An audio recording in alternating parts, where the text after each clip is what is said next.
Olá turma, vamos continuar com o assunto termodinâmica e teoria cinética dos gases, com a segunda parte desta videoaula. Conteúdos dessa videoaula, continuando na videoaula anterior, que é a termodinâmica, teoria cinética dos gases. Qual o objetivo desta videoaula? Descrever os processos associados a gases e transformações gasosas, dispor das teorias termodinâmicas e suas leis, e entender a teoria cinética dos gases e suas aplicações. Continuando ao estudo da teoria cinética dos gases, nós vamos saber qual é a diferença entre gases reais e gases ideais. Em um gás real, as moléculas não se movimentam de forma totalmente livre, em razão das forças de interação existentes entre elas. Agora, em um gás ideal, só há interação entre as moléculas quando elas se chocam. A lei dos gases ideais ou perfeitos. Nós temos a situação inicial, nós temos a pressão inicial, o volume inicial e a temperatura inicial desse sistema, onde nós temos N moléculas. Aqui nós vemos um sistema onde nós temos N partículas, onde nós temos a pressão inicial, o volume inicial e a temperatura inicial. E este sistema ele vai sofrer uma transformação termodinâmica, onde nós vamos ter uma pressão final, um volume final e uma temperatura final. Sabemos que a pressão inicial vezes o volume inicial é igual ao número de partículas, número de moléculas, vezes o R, que a gente vai ver um pouco mais à frente o que é, vezes a temperatura inicial.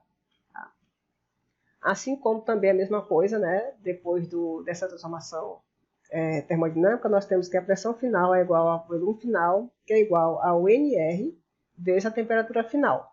Então, se a gente igualar o antes e o depois desse sistema, nós chegaremos à lei geral dos gases ideais, onde nós temos a relação entre a pressão, volume e temperatura inicial, com a pressão, o volume e a temperatura final. Então, para nós chegarmos àquela equação lá dos gases ideais, nós primeiro temos que estudar, saber um pouco sobre as transformações termodinâmicas. A primeira transformação que estudaremos é a transformação isotérmica ou lei de Boyle. A pressão exercida por um gás ideal é inversamente proporcional ao seu volume. Então, a pressão vezes o volume ela é constante. Considerando o estado inicial A e final B de um gás ideal sofrendo uma transformação isotérmica, nós temos que é a situação inicial, que é PA vezes volume A, que é igual a PB vezes VB. Aqui nós temos as isotérmicas, onde que nós temos, se a pressão diminui, o volume aumenta a mesma temperatura. Outra transformação que nós vamos estudar é a transformação isobárica ou lei de Charles e Gay-Lussac. O volume ocupado por um gás é diretamente proporcional à sua temperatura absoluta, isso em Kelvin. Então, volume sobre T é constante. Então, considerando o estado inicial A e final de um gás ideal, sofrendo uma transformação isobárica, temos que o volume A sobre TA é igual a VB sobre TB. Aqui nós temos um gráfico que representa essa transformação isobárica. Então, à medida que o volume aumenta, aqui o volume aumenta, a temperatura também aumenta. E o estado inicial é igual ao estado final. O estado inicial é igual ao final. A outra transformação é a transformação isovolumétrica, ou lei de Charles. O volume ocupado por um gás é diretamente proporcional à sua temperatura absoluta, isso em Kelvin. Então, a pressão sobre a temperatura ela é constante. Da mesma forma, se nós tivermos um estado inicial A e final de um gás ideal, sofrendo uma transformação volumétrica, nós temos que a situação inicial, PA sobre TA, é igual à situação final, que é PB sobre TB.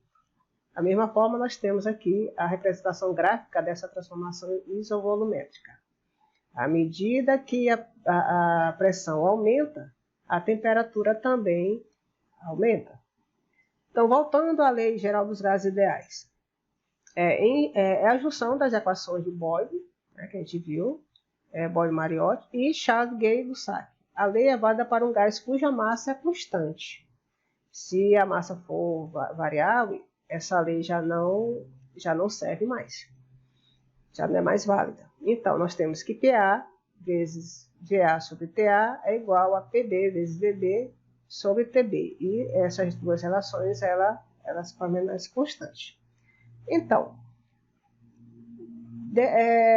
a partir da Lei Geral dos Gases Ideais, o Clapeyron desenvolveu uma equação, né? E ele viu que essa constante ela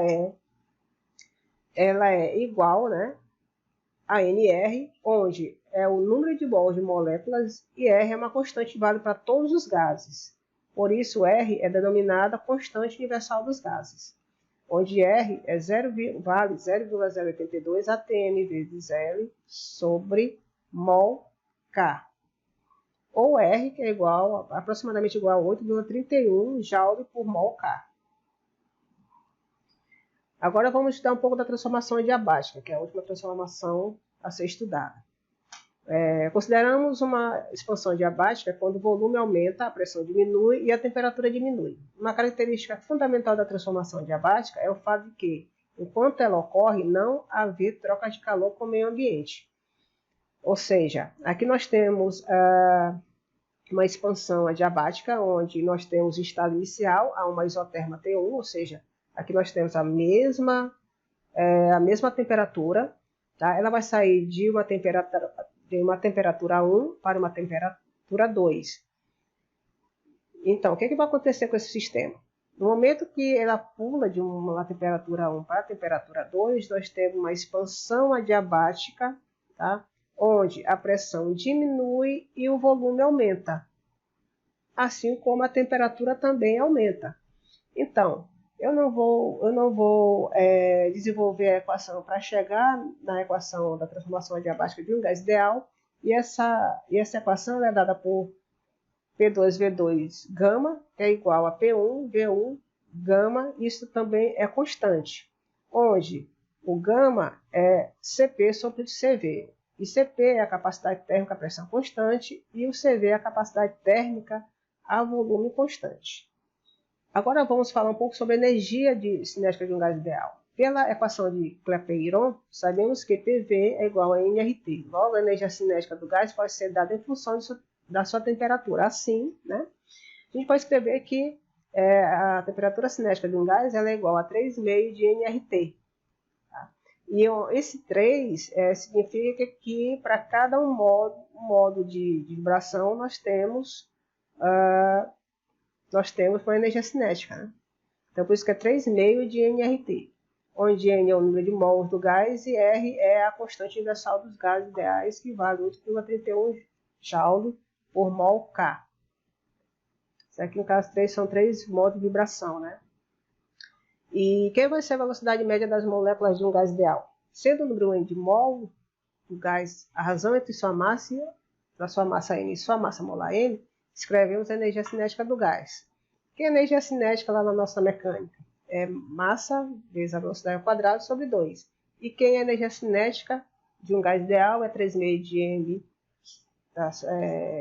M sobre M, maiúsculo, é a massa molar, vezes RT. Então, quem vai ser a velocidade vai ser a raiz quadrada, no caso aqui, a raiz quadrada de 3RT sobre M, sobre a sua massa molar. Vamos agora para algumas aplicações do que foi visto nessas duas videoaulas. Então, deve-se converter 1 kg de água a 100 graus Celsius em vapor d'água da mesma temperatura a pressão atmosférica, que é igual a 1,01 vezes 10 a quinta Newton por metro quadrado. O volume da água varia de 1 vezes 10 a menos 6 metros cúbicos do líquido para 1.671 vezes 10 a menos 6 metros cúbicos de gás. O calor de vaporização para essa pressão é L, que é igual a 2.256 vezes 10 a sexta joule por quilograma. Então, a gente quer saber qual o trabalho realizado pelo sistema. Como a gente viu anteriormente que o trabalho é a variação, né, a integral de PDV, então, nós temos a variação de volume, que já foi dado aqui na equação, então calculamos o trabalho, que é igual a 169 kJ. Letra B. Qual a variação da energia interna do sistema? Sendo calor, que é igual a massa vezes o calor de vaporização, né? É igual a 2.256 kJ por quilograma, tá? Que é igual a 2.256 kJ. Ele quer saber que é a energia interna. Então, para saber qual é a energia interna, então eu preciso saber o valor do trabalho e do calor. Então, vai ser calor menos trabalho. Subtraindo essas duas quantidades, nós temos 2.290 kJ. Outra aplicação, quando o sistema é levado do estado I para o estado F ao longo da trajetória IAF, da figura a seguir, nós temos que o calor é 50 calorias e o trabalho de 20 calorias. Ao longo da trajetória IBF, o calor é 36 calorias. Então, para calcular o trabalho ao longo da trajetória IBF, tá, a gente primeiro precisa calcular a energia interna de I até F, né, que é dada, isso aqui já foi dado, né, que é 50 menos 20, que dá 30 calorias. Mas, por outro lado, também nós temos um processo idêntico, né? Que a energia interna é o calor de IBF menos o trabalho de IBF, tá? E calculando o IBF, que é o que ele quer, vai dar 6 calorias, né? Que é os 30, é isso? Que é os 36 menos os 30 da energia térmica. Fazer essa diferença, nós temos 6 calorias. Agora, a letra B. Se o trabalho é igual a menos 3 calorias para a trajetória de volta, ou seja, F até I, qual será o calor para essa trajetória? É muito simples. Então, se eu já sei quem é a variação de energia interna entre I e F, né, que é dada por isso aqui, então, pela conservação, isso aqui é um processo de conservação de energia, né? Então, nós temos que a variação interna de F até I é igual a menos a variação interna de I até F, que é menos 30 graus. Então, sabendo desse valor aqui, a gente calcula o valor do calor de F até I, tá? Que é menos 43 calorias.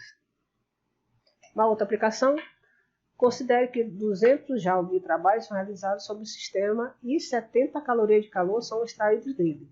Do ponto de vista da primeira lei da termodinâmica, quais os valores, incluindo os sinais algébricos, do trabalho, do calor e da variação de energia interna?